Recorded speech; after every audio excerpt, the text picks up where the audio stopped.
Boyfriend cheated on me, reborn, I let it go. But he did not know his lover also cheated on him. Before we proceed, please subscribe our channel so you don't miss upcoming stories. Comment where you are watching this video from. Chapter 1. It all started with the smallest, most innocent suspicions, the kind you can easily ignore when you're in love and want to believe the best about someone. I used to laugh off my friends' stories of how they caught their boyfriends cheating. That would never happen to me, I thought confidently. My boyfriend, Michael, was different. He was sweet, attentive, and reliable, at least, that's what I thought. But over time, little things started to feel off. It began with the change in his routine. Michael was a creature of habit. He always called me at night, no matter how busy he was. Yet recently, those calls became sporadic. Sometimes, they didn't come at all. I'd text him, only to receive delayed replies, each excuse more unconvincing than the last. He claimed to be caught up with work, or out with friends, but the tone in his voice felt different. Distant. Guarded. I brushed it off at first, not wanting to seem paranoid or insecure. But doubt has a funny way of creeping in, whispering in the quiet moments when you least expect it. I'd lie awake at night, the silence pressing in around me, wondering if I was imagining things. My gut said something was wrong, but my heart wanted desperately to believe it wasn't true. One evening, I noticed a faint scent on him, a perfume that was distinctly unfamiliar. It was floral, something strong but sweet. I was familiar with his cologne, a subtle blend of wood and citrus. This scent clashed with that, yet somehow, I convinced myself it was nothing. Maybe he'd brushed past someone wearing a strong fragrance, I reasoned, or maybe it was just a passing smell from a night out.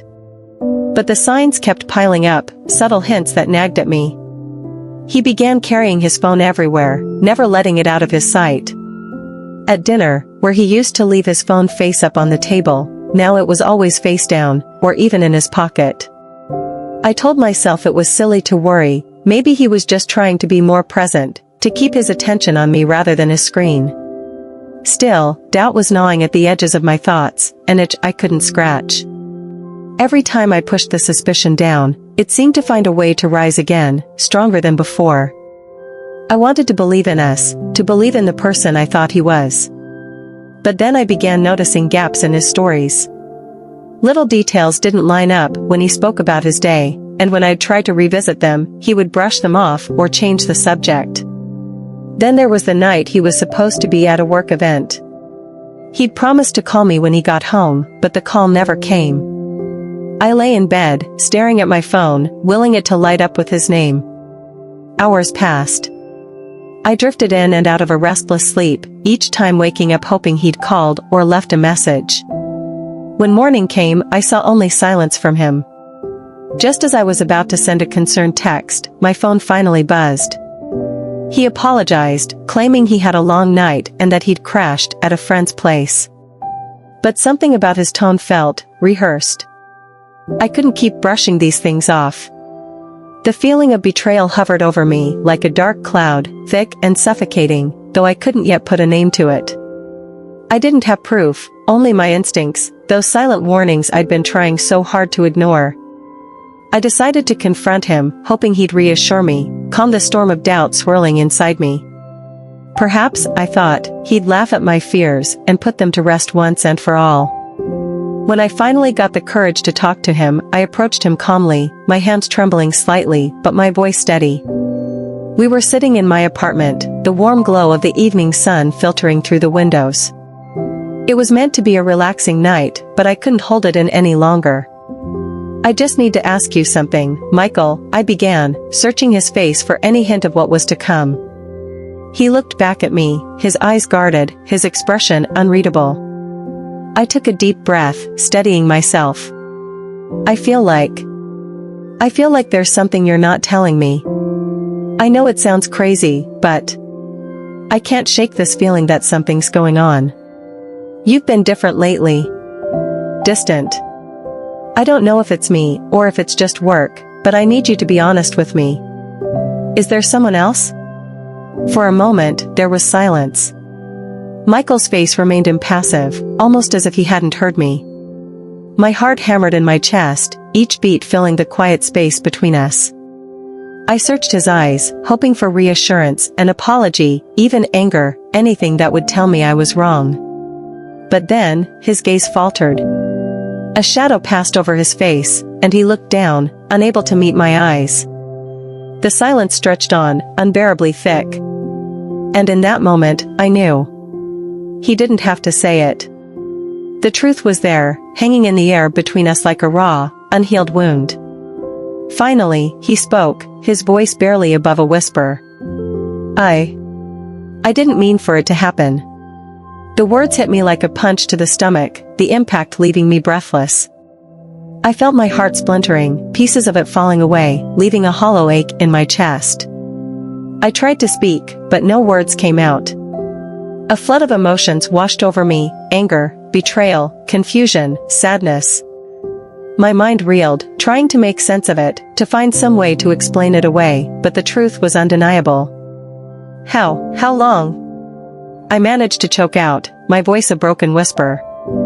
He looked away, his jaw tightening, as if grappling with some inner turmoil. A few months.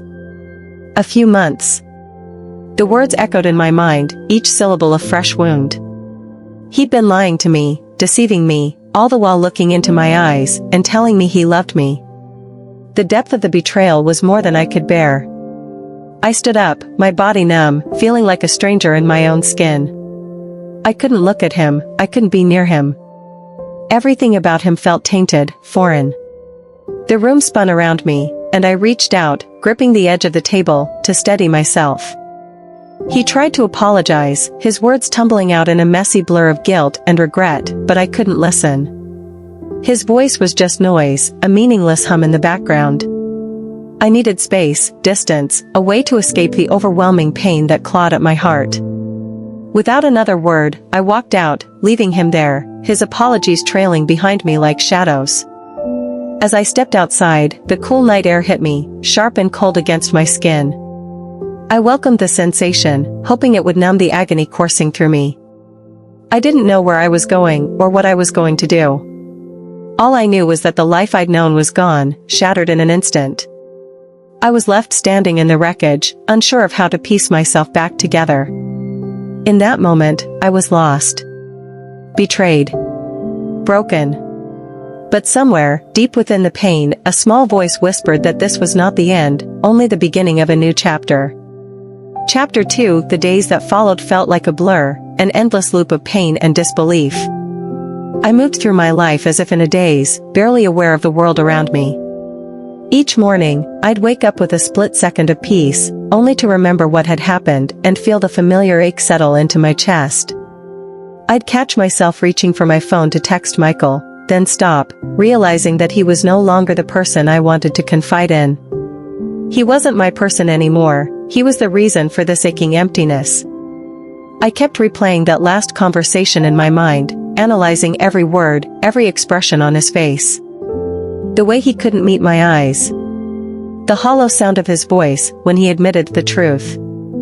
I'd always thought if something like this ever happened, I'd be angry, strong, and defiant.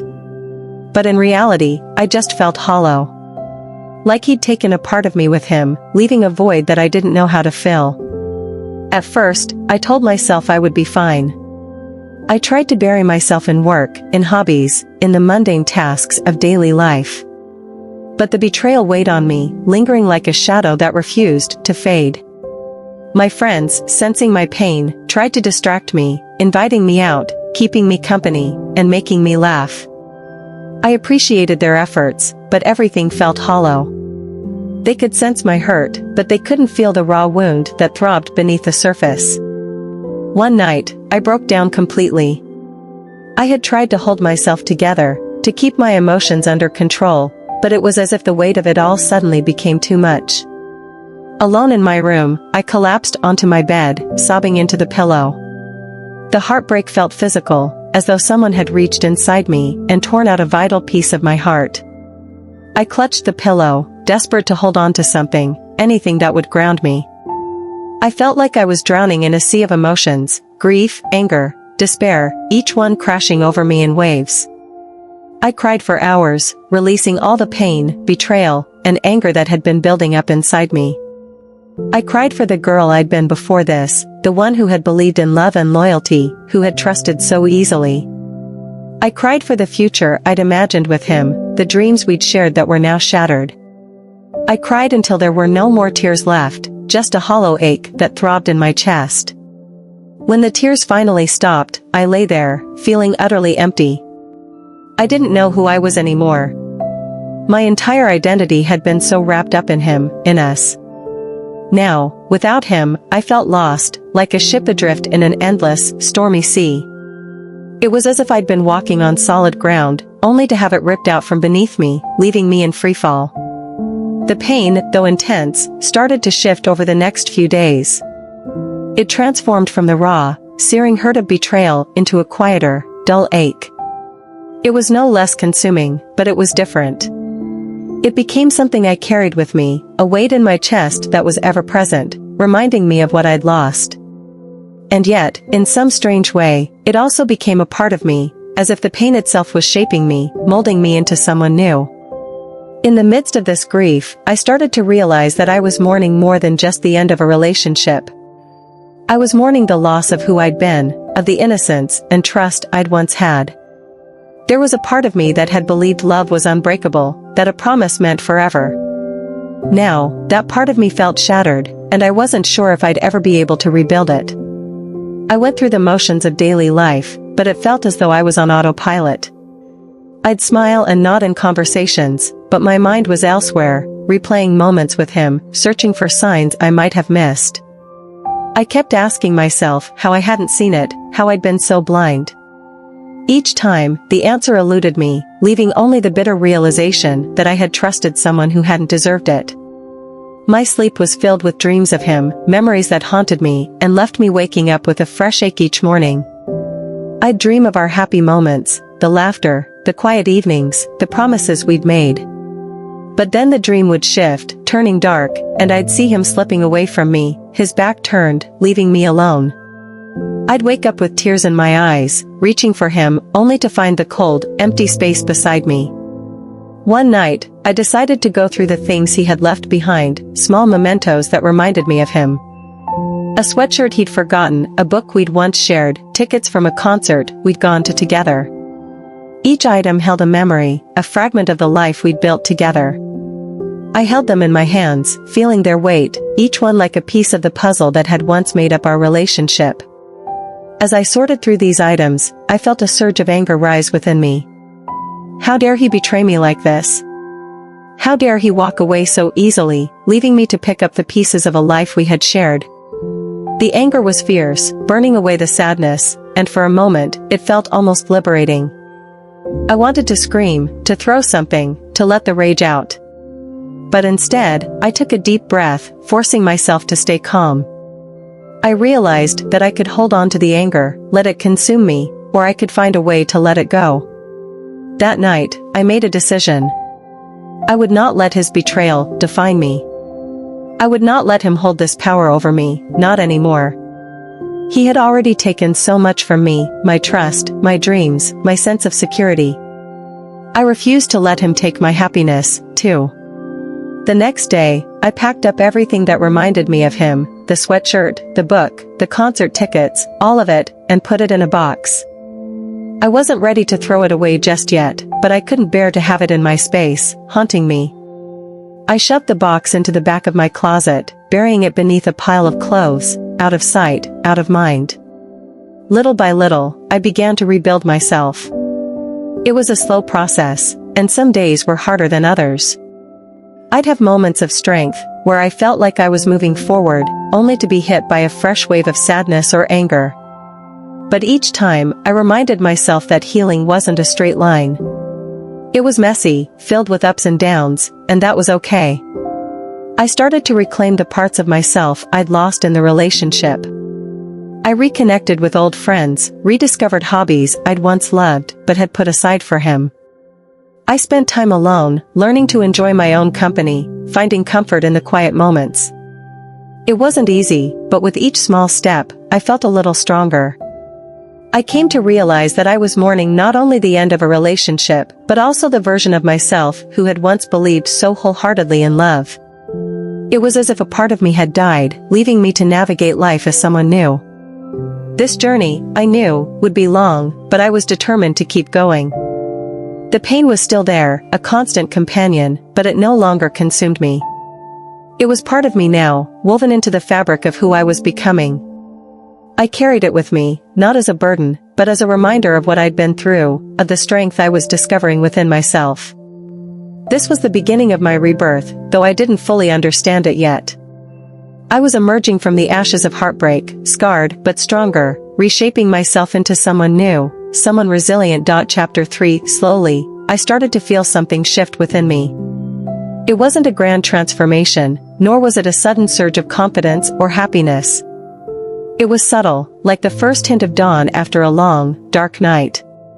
I couldn't pinpoint the exact moment it started, but one day, I woke up and felt a glimmer of hope. The ache in my heart was still there, but it felt manageable, like a wound that was beginning to heal. The first step in my rebirth was rediscovering myself. I realized that for so long, I had lost sight of who I was outside of my relationship. My identity had become so entangled with his that I didn't know where he ended and I began. Now, I had the opportunity to find out who I was on my own terms. It was both terrifying and exhilarating. I started small. I made a list of things I'd once loved, activities and hobbies I'd abandoned somewhere along the way. Painting was at the top of that list. I used to lose myself in it for hours, letting the colors and shapes flow from my mind onto the canvas. But over time, I'd put it aside, convinced I was too busy, that there were more important things to focus on. Now, with a brush in my hand, I felt like I was reconnecting with an old friend. The act of painting became a kind of therapy, a way to express the emotions that words couldn't capture. Each stroke of the brush was like a release, a letting go of the pain, the anger, and the sadness that had been festering within me. I poured my soul into those canvases, creating images that were raw and unfiltered, reflections of my journey through heartbreak and healing. With every completed painting, I felt a little lighter, a little more in control of my life. But it wasn't just painting that helped me reclaim myself. I began taking long walks through the city, exploring places I'd never noticed before. I'd lived here for years, yet so much of it felt new to me. The streets were filled with life, with people going about their lives, each with their own stories, their own struggles and joys. Being out in the world, surrounded by strangers, reminded me that I wasn't alone in my pain. Everyone was carrying something, and somehow, that knowledge made my own burden feel a bit lighter. On one of these walks, I stumbled upon a small park, tucked away between two buildings. It was quiet and peaceful, a hidden oasis in the middle of the bustling city. I sat on a bench, watching the leaves dance in the breeze, feeling the warmth of the sun on my skin. I closed my eyes and took a deep breath, allowing myself to just be in the moment. For the first time in months, I felt a sense of calm, a glimpse of peace. I began spending more time there, using the park as a sanctuary where I could reflect and recharge. I brought a journal with me, filling its pages with thoughts and feelings I hadn't shared with anyone. Writing became another outlet, a way to process everything I was going through. I wrote letters to my former self, to the woman who had loved and trusted so deeply, and to the person I was becoming. I wrote about my pain, my hopes, my dreams, and my fears. Each entry was a step toward understanding myself, toward healing. In these quiet moments, I realized that this heartbreak, painful as it was, had given me a gift, the chance to rebuild myself from the ground up. I was no longer defined by someone else's perception of me, nor was I confined by the limitations I'd placed on myself. I was free to become whoever I wanted to be, to shape my own future. My friends noticed the change in me, too. They told me I seemed lighter, more at ease. They'd witnessed my journey through the worst of it, and now they cheered me on as I found my way back to myself. Their support meant the world to me. I knew that without them, this path would have been infinitely harder. They'd held me up when I couldn't stand on my own, and now, I wanted to show them that I was okay, that I was moving forward. As I continued this journey, I started to let go of the bitterness I'd been holding on to. It wasn't easy. There were moments when the anger resurfaced, raw and powerful, but I chose not to let it consume me. I didn't want to carry that weight any longer. I didn't want my life to be defined by what he had done to me. I wanted to be defined by how I had responded, by the strength I had found within myself. One day, while journaling in the park, I wrote a letter to him, not the person he was now, but the version of him I had loved. I thanked him for the good times we'd shared, for the memories that had once brought me joy. I acknowledged the pain he'd caused me, but I also forgave him. Not for him, but for me. I didn't need his apology or his remorse. I needed to release the hold he had over my heart, to free myself from the resentment that had been weighing me down. After writing that letter, I felt a profound sense of relief. It was as if a heavy burden had been lifted, allowing me to breathe more freely. I no longer felt tethered to the past. I was ready to move forward, to embrace the life that lay ahead of me. As the weeks turned into months, I continued to grow, to rediscover parts of myself I'd forgotten existed. I took up yoga, finding peace in the practice of mindfulness and self-acceptance. I started reading books that challenged my mind and expanded my perspective. I went out with friends, laughing and dancing, rediscovering the simple joy of living in the moment. Through it all, I learned to be kinder to myself. I stopped judging myself for not healing fast enough or for still feeling moments of sadness. I accepted that healing wasn't a linear process, and that there would be days when I'd feel strong and others when the pain would resurface. But each time, I reminded myself of how far I'd come, of the strength I'd found within me. Looking back, I could see how much I had changed. I was no longer the person I'd been before the heartbreak. I was someone new, someone stronger, wiser, and more resilient. I had faced my darkest moments and emerged on the other side, not unscathed, but transformed. I was no longer defined by the pain he had caused me. I was defined by the strength I had found within myself, by the journey I had taken to heal and rebuild. One evening, as I walked through the park, I saw a couple sitting on the bench I often occupied. They were laughing, holding hands, looking at each other with the kind of love that once brought me pain to witness. But this time, I felt no bitterness, no sadness. Instead, I felt a sense of hope. I had learned to let go of my past, to release the pain and anger, and in doing so, I had opened myself up to the possibility of love again. As the sun set, casting a warm, golden glow over the park, I realized that my journey of rebirth was far from over. There were still lessons to learn, still dreams to chase, and still love to give. But for the first time in a long time, I felt ready. I felt at peace with who I was, and who I was becoming. This heartbreak had tested me in ways I'd never imagined, but it had also given me the gift of self-discovery. I had learned that I was enough, that I was whole, and that my happiness did not depend on anyone else. I was my own person, complete and resilient, ready to face whatever life had in store. In the end, this journey had been about more than healing from a broken heart. It had been about finding myself, about rising from the ashes of who I once was, and stepping into the person I was always meant to be. Chapter 4 months had passed since that painful night when I'd discovered Michael's betrayal. In those early days, I'd believed that time alone would be enough to heal the wound he'd left behind. But now, looking back, I knew it had taken so much more than that. It wasn't time that had healed me, it was the choice I'd made to truly let go. I'd chosen to face my pain head-on, to understand it, and to use it as a stepping stone to rebuild myself. And with each small step forward, I felt a growing sense of peace. But there was one last piece of closure that I hadn't fully embraced yet. I knew I'd forgiven Michael in my heart, and I no longer held on to the bitterness or anger that had once consumed me. But there was still a part of me that wondered, how was he coping? Had he learned anything from this?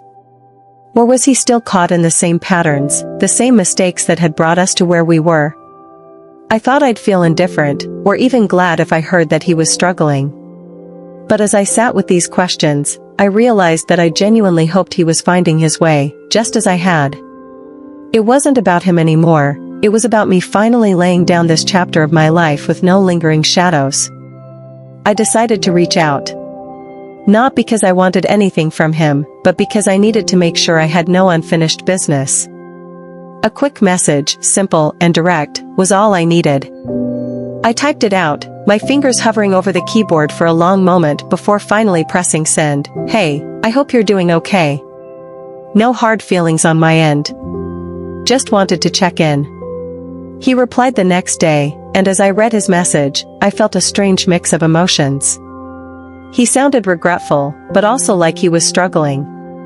He hinted at how things hadn't worked out with the girl he'd been seeing. She'd cheated on him, too.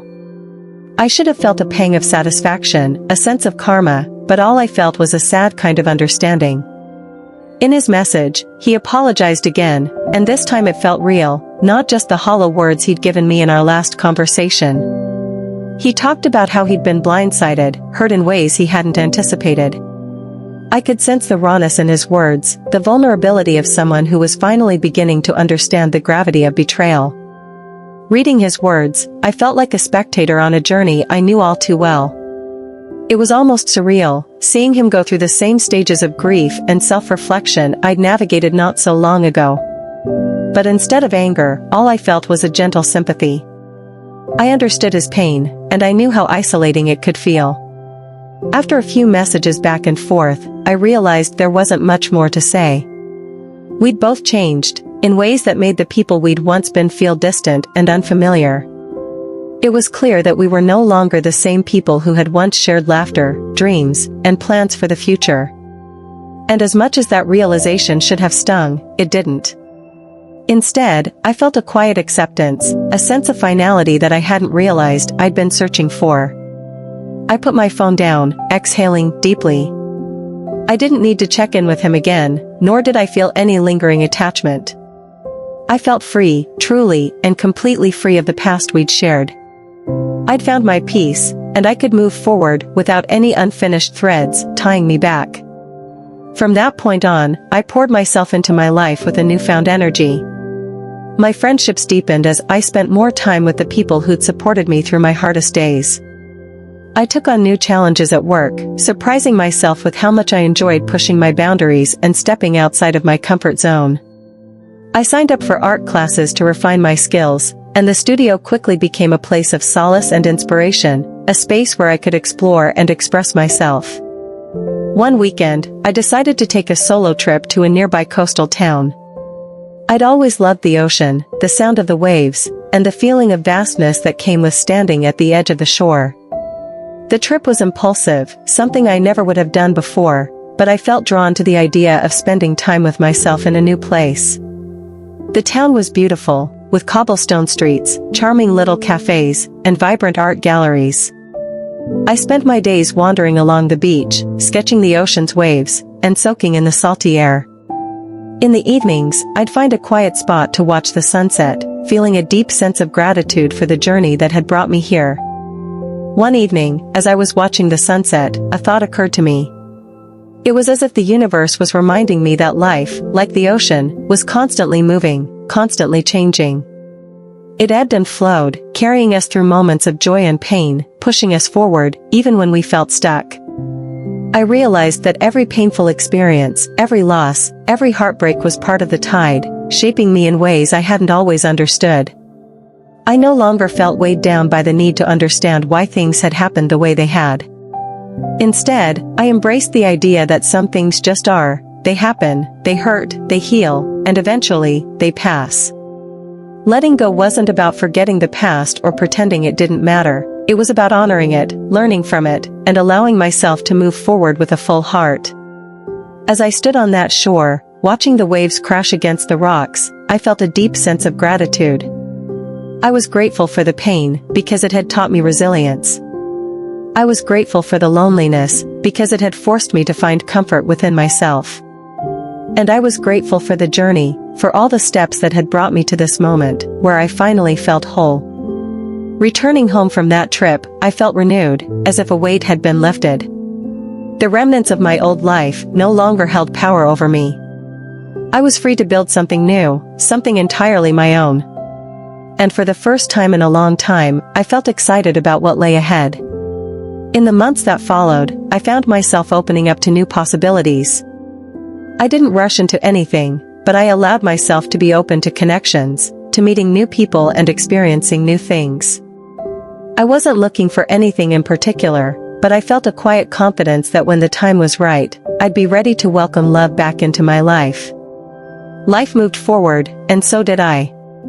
I continued to grow, to learn, to explore the depths of who I was becoming. I'd created a life that was rich with meaning, filled with the things that brought me joy, peace, and fulfillment. I'd discovered a strength within me that I hadn't known existed, and that strength became the foundation on which I built my new life. One evening, as I was sorting through my things, I came across the box I'd once packed away, filled with memories of my past with Michael. I hadn't looked at it in months, and now, holding it in my hands, I felt no attachment to its contents. It was a part of my story, but it no longer defined me. With a smile, I carried the box to the recycling bin, letting it go for good. It felt like a symbolic act, a final release of everything that no longer served me. I wasn't erasing the past, I was simply making space for the future.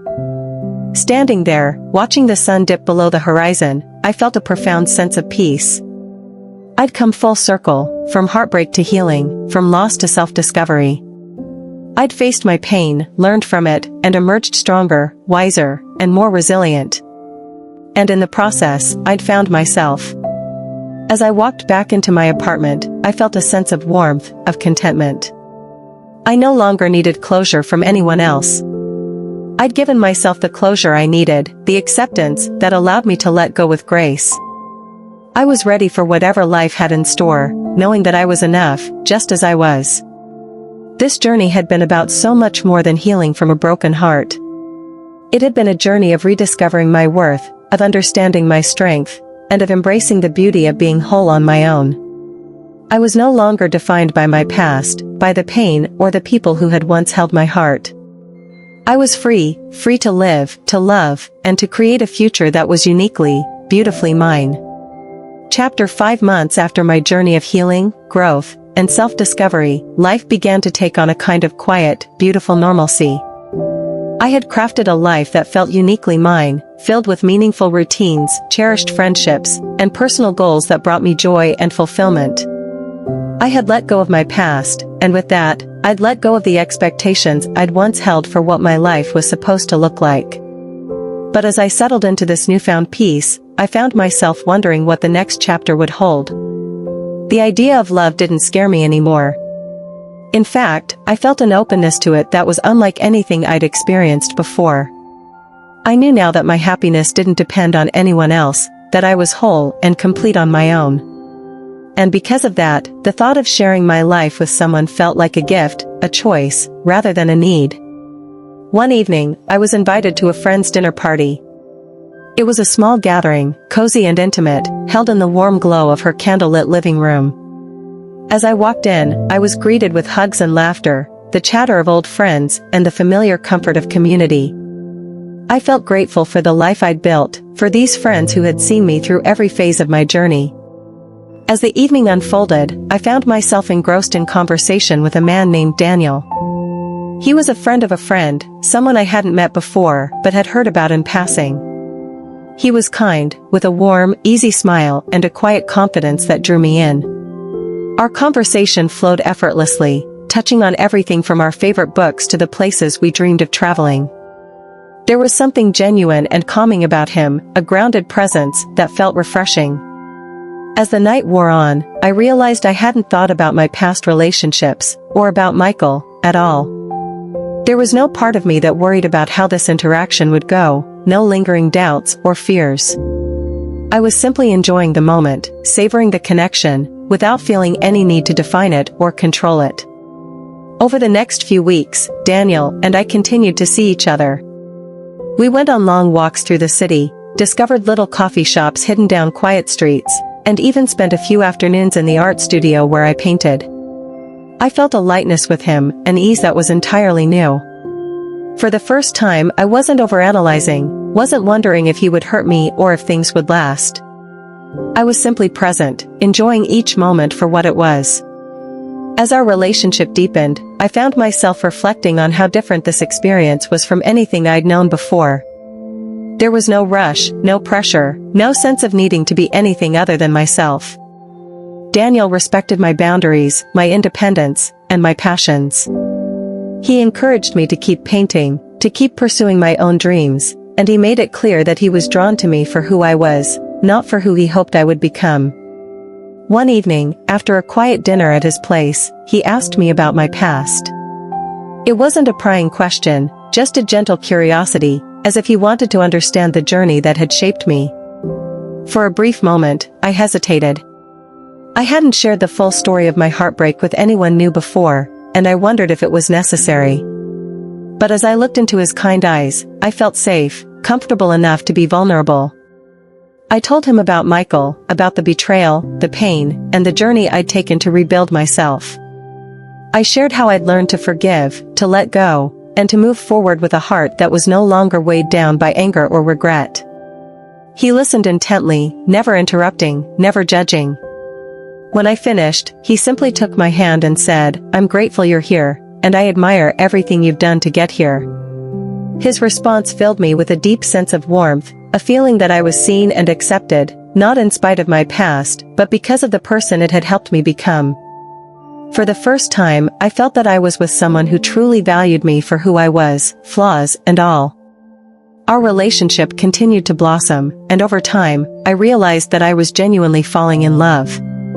It was a love built on mutual respect, understanding, and a shared sense of joy in each other's presence. There was no urgency, no desperate need to define or control the future. We were simply enjoying each day as it came, grateful for each moment we shared. One evening, Daniel invited me to join him on a weekend getaway to a cabin by the lake. It was a quiet, beautiful place surrounded by tall pines and serene water. The air was crisp, and as we sat by the lake, watching the sun dip below the horizon, I felt an overwhelming sense of peace. This wasn't the kind of love I'd once dreamed about, the fairy tale romance filled with drama and passion. This was something deeper, something rooted in friendship, trust, and a quiet kind of joy. As the weekend unfolded, we spent our days hiking, cooking meals together, and talking about everything from our childhoods to our hopes for the future. One night, as we sat by the fireplace, he reached for my hand and looked at me with a softness in his eyes. "I don't know what the future holds," he said, "but I know I want to be by your side through whatever it brings." His words were simple, but they held a sincerity that touched me deeply. In that moment, I realized that I wanted the same thing. I wanted to build a life with him, not because I needed him to complete me, but because I wanted to share my life with someone who understood and respected me. Our relationship continued to grow, and over time, it became clear that we were both committed to building a future together.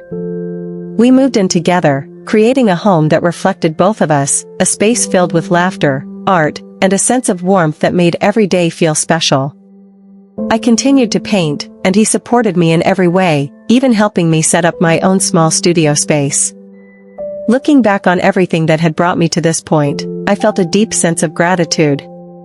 I knew that without the heartbreak I'd endured, without the journey of self-discovery and healing, I wouldn't have been ready for a love like this.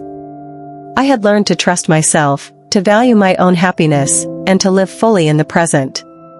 And because of that, I was able to enter this relationship with a whole heart, unburdened by fear or insecurity. In many ways, my journey had come full circle. I had moved from heartbreak to healing, from anger to forgiveness, and from loneliness to love. I had learned that true love wasn't about filling a void or clinging to someone else for happiness. It was about sharing the beauty of life with someone who respected and cherished me, someone who saw me for who I was and embraced every part of me. One day, as I was setting up a new canvas in my studio, Daniel walked in and handed me a small envelope. Inside was a note, written in his familiar handwriting, "Thank you for letting me be part of your journey. I love you." I looked up at him, tears filling my eyes, and in that moment, I knew that I was exactly where I was meant to be. This love was different from anything I'd known before, quiet, steady, and filled with a sense of peace. I knew there would be challenges, just as there were in any relationship, but I also knew that we had the foundation to face them together. We had both learned the value of patience, of understanding, and of building a life that was rooted in mutual respect. As I stood there, surrounded by my paintings and the life I'd created, I felt a profound sense of fulfillment. My journey hadn't been easy, but it had led me to a place of true happiness, a happiness that came not from anyone else, but from within. And now, sharing that happiness with someone who truly valued me was the most beautiful gift I could have imagined. In the end, my journey had been about so much more than moving on from heartbreak. It had been about discovering my own strength, my own resilience, and my own capacity for love. I had learned to trust myself, to forgive, and to open my heart again. And because of that, I was able to embrace the future with joy, hope, and a sense of peace that I would carry with me for the rest of my life.